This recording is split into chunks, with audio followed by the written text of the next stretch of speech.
Welcome to Construction Genius. My guest is Jason Perez. He is the co-founder and CEO of Yards, and he is an expert at rental equipment utilization. That is what we're going to be talking about here today, how to utilize equipment efficiently and effectively, why some construction companies are experts at doing that and why others fail, and how you can make sure that you're not wasting money or losing money when it comes to your equipment utilization. So enjoy my conversation here today with Jason.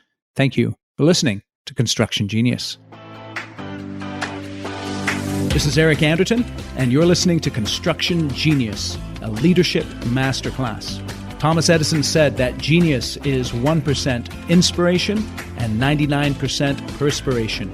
If you're a construction leader, you know all about the perspiration, and this show is all about the 1% inspiration that you can add to your hard work to help you to improve your leadership. Jason, welcome to Construction Genius. Thank you very much, Eric. Happy to be here. Excited to be part of the show. One thing I love about construction is there's so many ways to make money, but unfortunately that means there's also so many ways to lose money when it comes to building a construction project. One of the places that I've found that construction companies don't exploit profit opportunities enough is in equipment utilization. What is the biggest challenge you've seen in your career that construction companies have with equipment utilization? Well, that's a fantastic question. And it's also something that people don't focus enough on. You know, we focus on labor, we focus on even back of the office type things. How can you find technology for better estimating, better this, better that? But the reality is, you know, depending on the type of project, you could be bleeding anywhere between 15 to 25% of that project, right? Or a portion of that project. And then you're just not focused on it. And so, you know, what we see as the biggest problem out there, and this is from being in the industry for 25 years now, is that it's a very simple problem. People don't know what's out there. They really don't. They don't know where it's at. And sometimes they don't even know that it was there in the first place. Because what happens is you have the stuff you own, but you also have the stuff you rent. And sometimes people are tracking all the things they own very well, but they forget about the things they rent. And they forget, well, they're paying a premium for those, right? And the idea of paying a premium is you can parachute it in and you can parachute it out. So your overall cost of that asset is lower than the cost of ownership, right? But that's not necessarily what always happens. People end up renting things, they sit, and next thing you know, you're paying for more for a rental than it would have been if you just owned that piece of equipment and had, you know, yes, a depreciating asset, but nonetheless an asset you can sell later on. Yeah, that's interesting. Tell us a little bit more about your background in the construction industry. Yeah, so I started very early. My father was an electrical contractor. So my life started in crawling in attics of residential houses with insulation, just filling my pores in 120-degree weather in the high desert of California. I mean, it was pretty miserable. And that was... Where in California? So we grew up in our grade school years through high school was Palmdale, Lancaster. It's the Antelope Valley. It's high desert. So it's 50 or 60 miles outside of Los Angeles. Hobby Desert, super hot, always windy. But you know what? In the 80s, just beautiful people. I mean, we had barbecues in the neighborhood. You can ride your dirt bike right out of the garage. It was a great, great place to be raised. That's beautiful. So, beautiful. Yeah, that's how I got introduced to it. And the story kind of takes some weaves and turns because I was supposed to go to the Marine Corps, and that was my dream as a child. I wanted to go into intelligence in the Marine Corps. So went to school, triple emphasis or triple minor and double major in international relations and economics. And then was planning on going to OCS. And 1 week before supposing to ship out to OCS, they medically declined me. And so I took it pretty hard. Oh yeah, it was not a good time for me. And I took it pretty hard. And then my dad, you know, pretty much said, hey, you can't be a crybaby. And guess what? The whole family's in construction. So put on some boots and go make it happen. And I fought it for about 3 years. I'm going to be honest, Eric. I was like, construction, that's not my dream. I'm supposed to be out somewhere in a hole with a gun doing things, right? Saving the world. And I started to get an affinity for it. And I started becoming good at it. And I started realizing, you know, you're not just putting up sticks. You're not just laying concrete or putting out electrical. You're building healthcare systems. You're building networks for people to be able to make phone calls to their family. And when you start looking at, and you work in places like a NICU where families are caring for their child, and you know that you're keeping them safe because of infection control measures or whatever it might be, it starts to become more personal, right? And purpose starts to drive in your life a little differently. Can I ask you about that a little bit? Because so I can imagine the disappointment you had when you were medically declined, and then your dad was basically telling you to suck it up. If your dad hadn't, I know it's kind of hard to answer this question really, but how much do you credit your dad with his willingness to kind of have that hard conversation with you with the way that your life has progressed? Was that a massive thing or just a little part of it? No, it's paramount. My whole family has played a paramount role. My parents were both born in Cuba. My grandparents brought them over at early years. And so the idea of landing in this country and having the greatest opportunity to do anything that you want was ingrained in each one of the boys, in the middle of three boys. And all three of us are entrepreneurs, every single one of us, right? And so it was ingrained in us, and this fighting, go make it happen. And you can control your destiny, right? And it's not going to necessarily the path, right? The path to the top of the mountain might not go the way you want, but you can get to the top of the mountain as long as you keep your vision and your sight there. You can make it. And so that was kind of the story that we were given from the day that we were born all the way till now. We still have these conversations as a family, and I think it's paramount that each one of us, right, continue to pass that legacy on. I think it's interesting though, I know there's probably many parents listening to this and their kids come across disappointments. And it's interesting just for you to hear about how your dad helped you to process that disappointment and the influence that had. So that's why I asked you about that little bit. Yeah, thank you. It's a big deal. Yeah, no, it's awesome. Let's get back to this idea then of equipment utilization. When is the time to rent and when is the time to buy a piece of equipment? What is a good framework that contractors can use to make sure that they're renting at the right time and buying at the right time? Yeah, so the most sophisticated actually have pretty robust spreadsheets where they go to estimate a project, they have the rates already from them, they're plugging them in, they're looking and they're going, okay, if we hit 80% of the original equipment cost, then we're going to buy that piece of equipment. Some people say if we hit 70%, some people have 50%. And what we see, and it's quite a vast array across these different contractors because each one has different strategy around it. Some of them buy used equipment, and so their thresholds look differently, and they've already hit that depreciating curve, right, when they buy that used equipment. So they go, hey, if I'm going to rent it and we get to 50% or to 70% of that equipment cost, I'm just going to go out and buy it because I know I'm going to be able to flip this. Most of the depreciation already happened. And look, anybody that bought a piece of equipment before 2020 is loving life, right? Because all of a sudden there's a supply shortage. And equipment that was used was going just as expensive as equipment that was new. I mean, it was a completely inverse flipped type market and nobody can get anything anywhere. But rule of thumb, right? You need to be looking and going, all right, I'm going to rent this. How long am I going to rent it? And what we find is when you're going through that process, you typically can make some pretty wise decisions. And some people want to keep capital expenses off their books and others don't. So there's a pretty big strategy. And I think you just had, was it Timothy Wingate on there talking about some of these issues in a recent podcast, right? And so I'm not a financial guy. I don't want to pretend to be, but I can tell you that if you're looking and you're renting and you're not tracking the end date and you're not getting notifications of that end date and you don't have visibility to what's out there, you're bleeding money. And it's not bleeding money to minute percentages. We have customers that are saving 20, 30% because they finally start looking at these rental spends and they started creating this processes around it. And it's significant. It's significant. Yeah. It's interesting you say that because I can just picture that challenge where, I know what I own, but then the rentals, it comes and it goes. My superintendent just goes out and rents something because he needs it. And all of a sudden there's this bleeding of the money that's happening in the company. Why do you think contractors have a real challenge with keeping track of everything in terms of rental equipment? One is priority.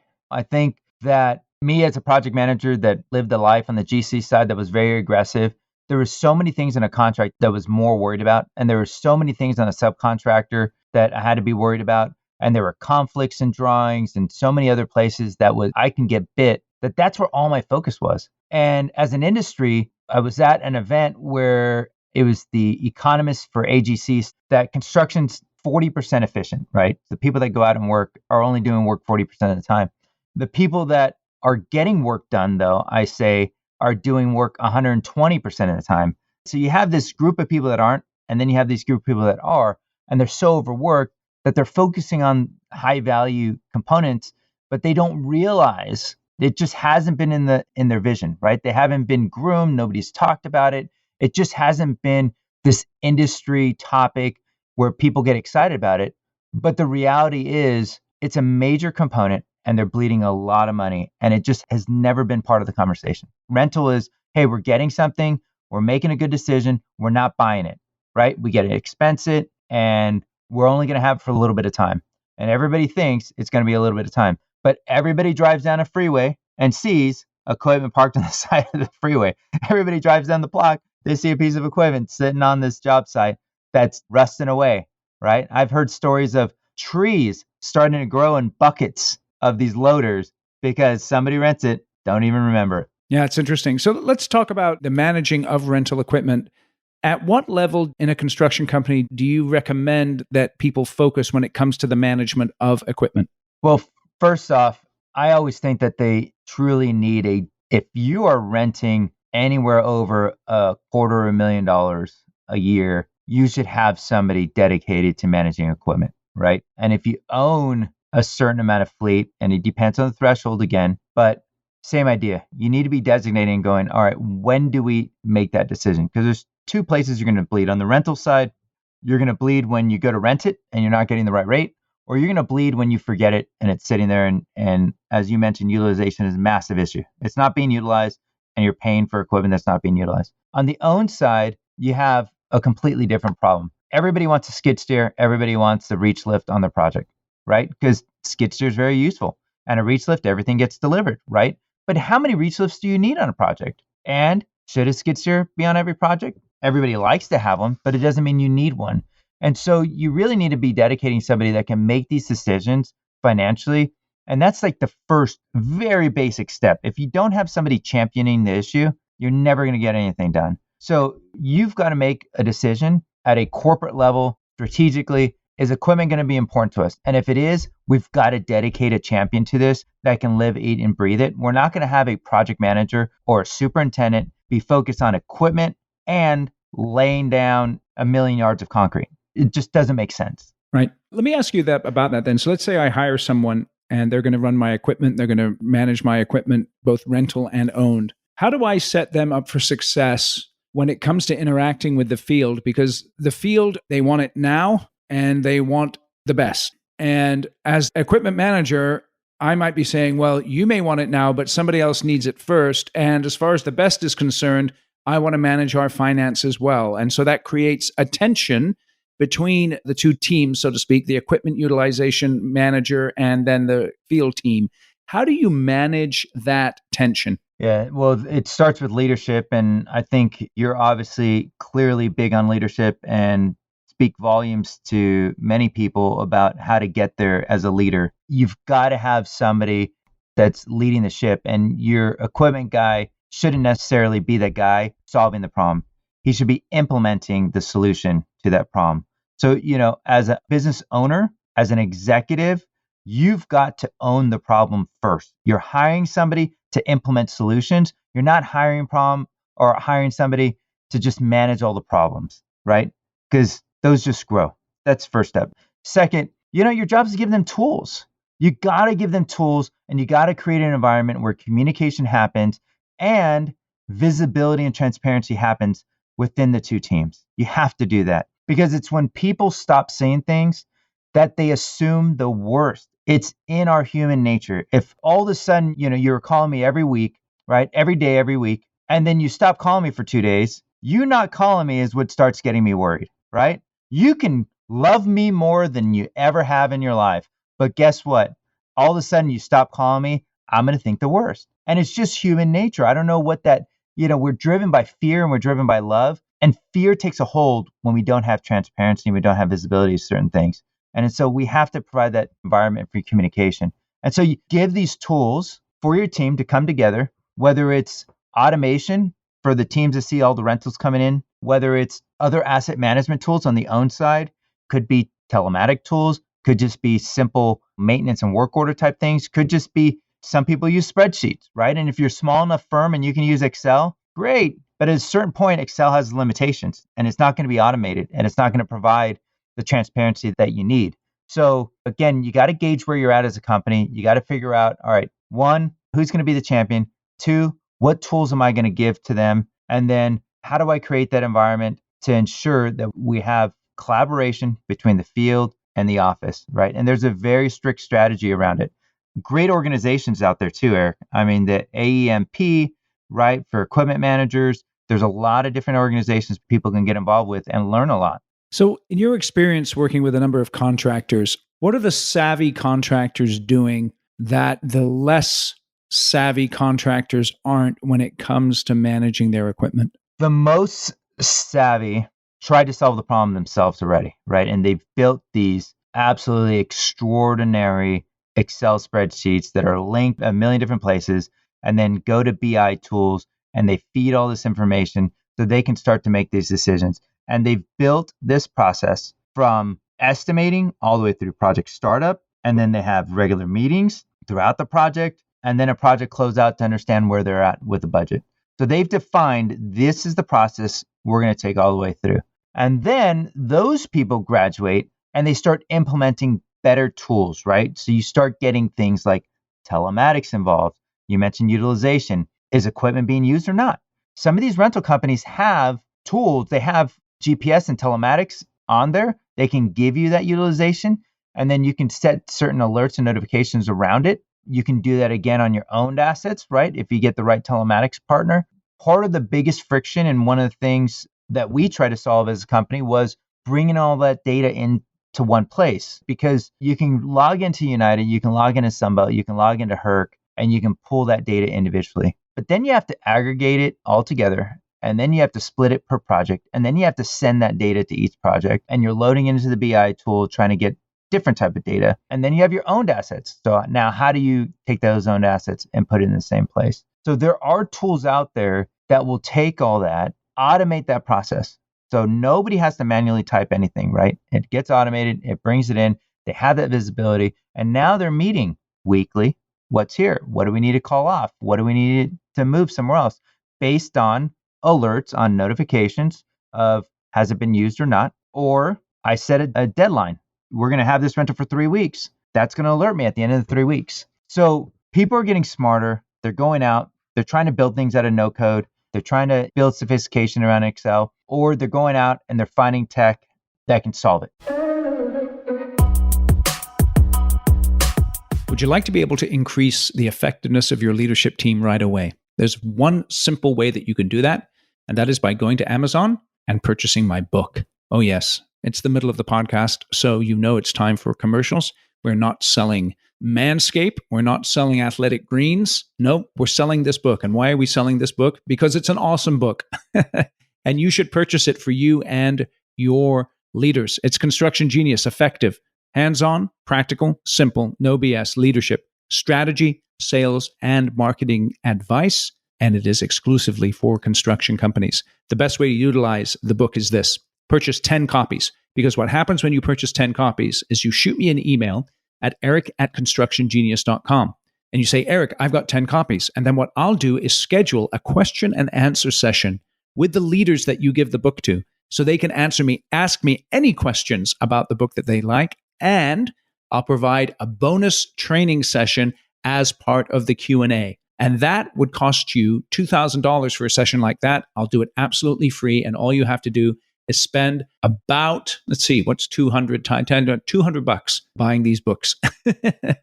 Anyway, check that out. The book is well worth it. Read all the reviews on Amazon, and you'll see plenty of 5-star reviews from real construction leaders who've benefited from reading the book. I know you're going to love it. And so buy that, benefit from it, and improve your leadership. Now, back to our conversation. So how did you come, because Yard is very much playing in the space of equipment utilization, rental equipment utilization. How did you begin to look at the problem, clarify the problem, and then begin to solve the problem with the work that you're doing with Yards? So it was all customer driven.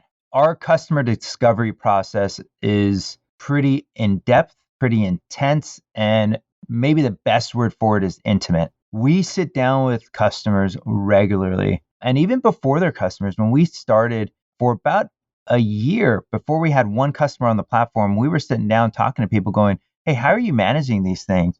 And we walked in and saw everything from 9 whiteboards in one person's office. And I mean, these whiteboards were 5x4 or 6x4 whiteboards, 9 of them with magnets that were cut out and written the type of equipment, and they would move it right from project to project. And we go, okay, visually, this is something that they need to be able to see. And we found, oh, well, they're moving things by crew. They're not moving things just by project, right? And then we saw spreadsheets where things were color coordinated and they were split by different rental companies. And then we saw how they looked at how they spent the money. Okay, well, there's a rent versus buy type of behavior if it hits a certain threshold. So we started building these things all into Yards based on customers saying, this is how I do it today. And we listened and we listened and we listened. And like, it's not that we took everybody's advice and implemented all of it. But I'll tell you, when you build tech that's very agile and you build it from scratch, you can move pretty quickly and you can implement a lot of stuff that people say, hey, this is the way I do it and this is the way I need it. And we continue to stay focused like that. We just finished building a work order system that was all driven by 2 of our customers that said, hey, this is the way we do it. We want photos. We want inspections on it. We want this. We want that. Awesome. And we use them. It was a complete focus group. So what is a issue that your customers have brought to you that's within your wheelhouse that you say to them, you know what, technology is not going to solve this issue. You need a different way to address that challenge. I just recently dealt with this. And when I say recently, I was on a phone call this morning dealing with this, and I've been dealing with it for the last 3 months. So here's what happens a lot of times when you're the tech company coming in and you're providing transparency. And so this company is a phenomenal company. They have great, great, great culture, and they empower their employees really, really well. But they're fragmented in 5 different places. And so the idea of these 5 different shops all of a sudden coming into one system, everybody is really excited about it. Everybody, every manager, everywhere, they're like, yes, one company, let's do this. But what technology can't solve is someone wanting to do maintenance on one interval, somebody else wanting to do maintenance on a different interval. And then at the end of the day, people just feeling like this is my domain, right? Don't mess with my domain. And tech just, it doesn't fix that. Everybody thinks you get tech, it's going to bring everybody on the same page. No, it provides visibility, right? You're all going to look at the same paper. You're all going to see the same words. But just like the Bible, I don't know how many people interpret it a million different ways, right?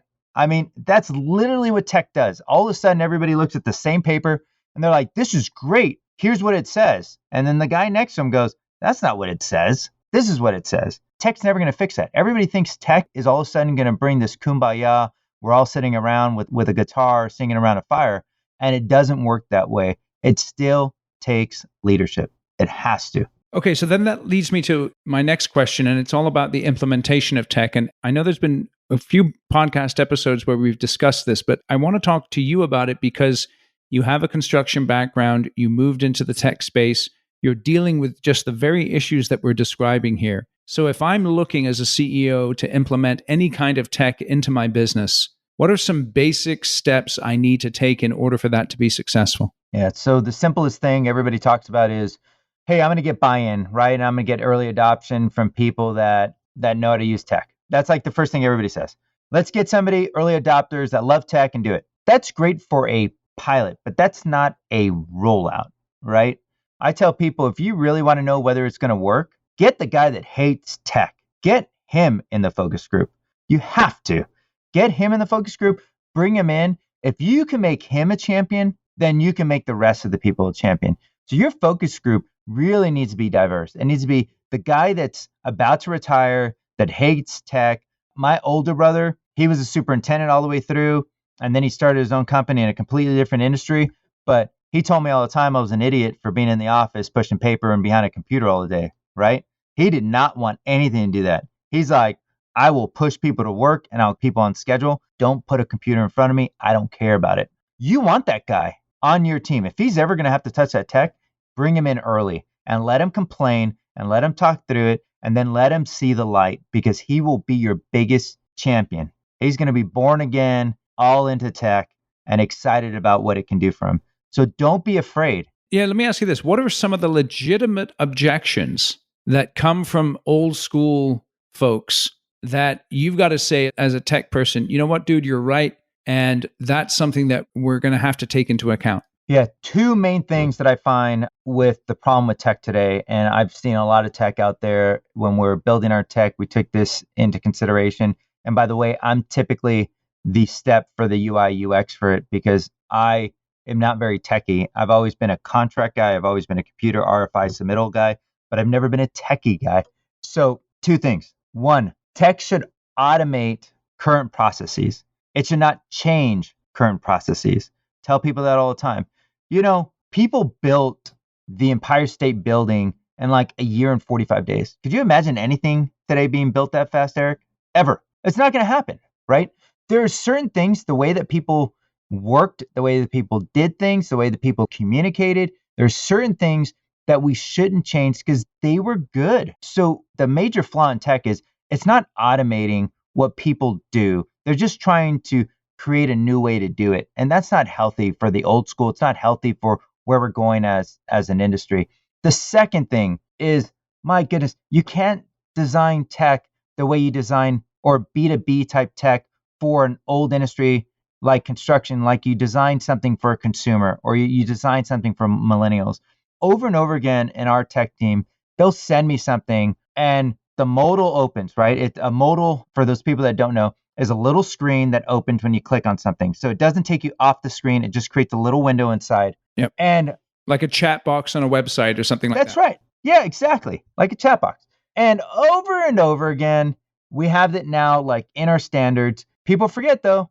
They're like, yeah. I say, how do you close it? Oh, just click out of the box. It'll close. I'm like, no, I'm in construction. I want an Xbox, right? Give me the little box with an X on the top right, because that's where it is on every other thing in Windows. And by the way, I want a button that says close, right? And if I'm going to save it, I want a button that says save. Like, I want buttons that explain what I'm doing. And if you can give me a little eye next to it, that if I hover and it explains what it does, even better. Let's just stop right there because I think this is vital. You're a CEO of a construction company. You've identified a tech that's actually going to solve a problem in terms of automating a current process. But then the user interface is something that designed for Gen Z or millennials, and then your Gen Xers and your boomers are looking at it and saying, I don't even know how to work this. And that creates unnecessary friction. That's right. So everything, I try not to be a bottleneck. Our chief product officer thinks like me now. It took some grooming because he's a tech guy. But everything that we have in our system has an Xbox and a close button. And they always laugh at me because I'm the Xbox close button guy. But you know what? Our customers love it. They never have a second guess. How do you close this? How do you open it? How do I filter it? Everything has an explanation. Everything. And it still looks clean. We just add the extra little touch. It's not crazy. I think that's really interesting because that can address some of the hidden friction that the old school has that you're not even aware of. You show them the tool and they're like, dude, this feels weird. I don't like it. I'm not that guy. And if you just change the design of it, that would impact the way that it's adopted by your company. That's right. At this point, most of them have used, whether it's Facebook or Amazon. I mean, people have started adopting, even the latest generation, right, have started adopting tech on their phone. So the idea of adopting tech is not the friction. It's that construction tech has sucked many times for them to be able to use. And now they've been burnt by it so many times, they don't want to use it. And rightfully so. We failed them. And I say we, I've only been in tech for 5 years and I'm really a construction guy.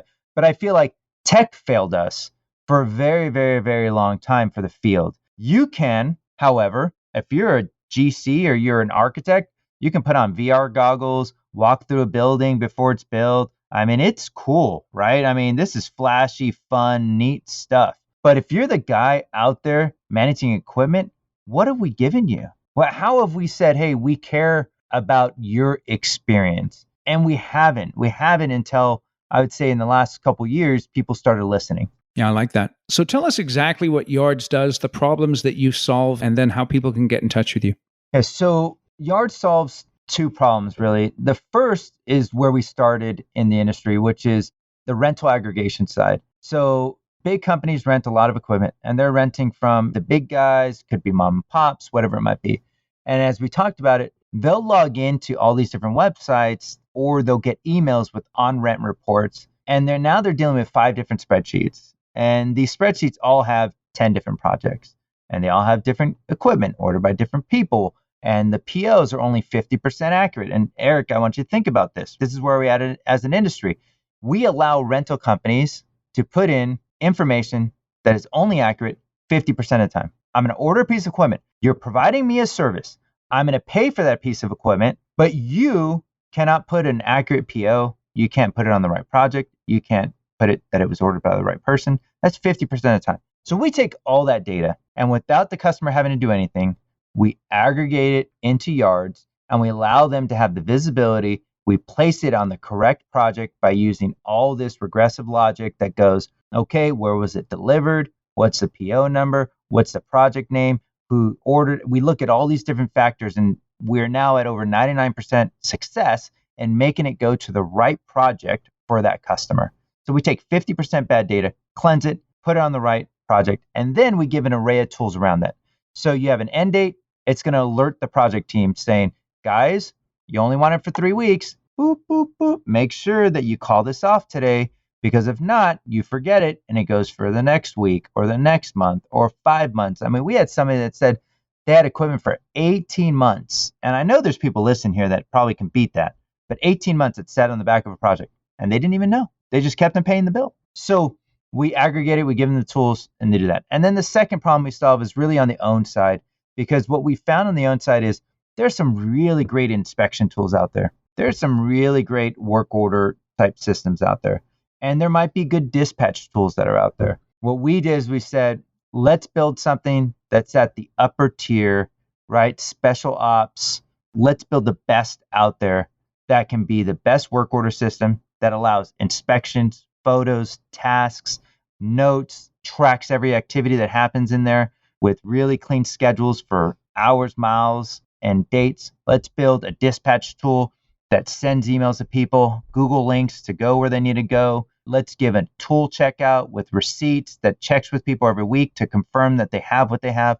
And we built this array of suite around owned assets so that they don't have to get one and then go, all right, let's API to this one, or they don't have an API. So what are we going to do? And then we end up with a hodgepodge of different tech. We thought, let's give tech to where you can get it all in one place and not break the bank, because tech today shouldn't break the bank. We've built everything in-house and we're still not breaking the bank for our customers. And people go overseas and they're breaking the bank. I mean, I think if you're very careful, that you're, again, very intentional, and you're willing to get intimate with your customers, you can build things efficiently and you can build things that people really, really want to use. So you've been in the tech side of the business for 5 years. What's the biggest mistake you've made in building your business, and how did you overcome that mistake? Biggest mistake, starting a tech company without a CTO. That was my biggest mistake, Eric. I mean, it's kind of like, hey, I'm going to start an electrical company and not have an electrician. That was tough. And we had really good advisors. Don't get me wrong. I had an awesome tech advisor, Michael Sangbush, that really mentored me through this process, and Shane Matthews and Dan Hughes and Brian Macaluso and Ron Anatori, Wes Parks. I mean, all these guys are advisors that came in and not paid a dime. They just said, hey, we want to help you. We want to help you succeed. And so that was the biggest mistake. And I tried, I'm going to be honest, Eric, I tried really hard to find that person. And it's hard to find that person unless you're already a tech person. Nobody wants to go, oh, you're a construction guy? Oh, yeah, I want to go with you and start a tech company. Like, no matter how much success you had in the construction world, it's not sexy to walk into Georgia Tech or to walk into one of these incubators and go, hey, guys, by the way, I've had a lot of success in construction. I want to build a tech company. They go, yeah, construction? Nah, I like dating sites, or I like food delivery, or I like, like there's all these other industries that people just get excited about. And construction apparently was not one of them. It's interesting. As someone who has that construction background and you've been in the world of tech, where do you see tech having the biggest impact in the next 5 to 10 years in construction specifically? Yeah, in construction specifically, I think we are going to have to get better than 40% efficiency. I think we're going to start to track production better. Hopefully not in a way where we're violating privacy and we're making people feel like they're being watched. But I hope we get to a place where these tools are making people more efficient and hopefully inspiring people to do work better. That's where I think and I hope tech, and it needs to me, it's not about where it will, it's where it has to. And there's a lot of money to be saved in equipment, but people have to be productive, and we got to get them excited about these tools to make them more productive. And I don't think a machine, not to say anything bad about machines that can pour concrete into walls, but we're a people business, we're a relationship business. And to me, going to be driven by manpower for a very, very, very long time. So how do we continue to give those people tools to be on the job, to get what they need, to work with less friction, to do less paperwork, to deal with less regulation, to allow them to do the jobs that they love to do? Because it is beautiful for anybody that's ever done electrical, that's bent conduit up a wall and have seen 5, 6, 20, 100 pieces of conduit bent in the same direction going up. I mean, it's an art. It's an art. And we need to be proud about that. Snake belly on a weld, right? You get a nice weld down. It's beautiful. And we need to be proud about that. We need to be excited about that. And we need to give tools to people so that they can get to work. They can do the things they love to do, feel that artistic part, feel the pride that they have from building with their hands. And tech can solve some of that. What we don't want to do is create more roadblocks. We can't do that. So tell us how we can get in touch with you, Jason. Yeah, I love people emailing me. So if they want to email me direct, it's Jason, Jason, at yards, which is YARDZ.com. So Jason at yards.com. Please jump on. You can go to our website, yards.com. There's a book a demo button there. If you want a personal demo, again, send an email. I'd love to do it. I'd love to meet you. You can tell me I'm wrong. I love hearing that as well, because that's how we've gotten so good at what we do. Or you can say, this is great, right? Just reach out. I'd love it. That's awesome. Well, Jason, I really appreciate you coming on the show today. Thank you for your insights into the rental equipment world and into the world of technology. And I do wish you all the best with your business. Thank you very much, Eric. I appreciate being a guest. It's been a pleasure. Thank you for listening to my interview today with Jason Perez. Feel free to email him, jason@yards.com, and go to his website, yards.com. That's yards with a Z, and see how simple assets can be. I tell you. Also, I have another request. Please give the show a rating or a review wherever you get your podcasts. That helps us to be seen throughout the internet, and more people can benefit from listening to episodes like this with Jason and can learn how to be better leaders of their construction company. Hope you have a terrific day, and I'll catch you on the next episode.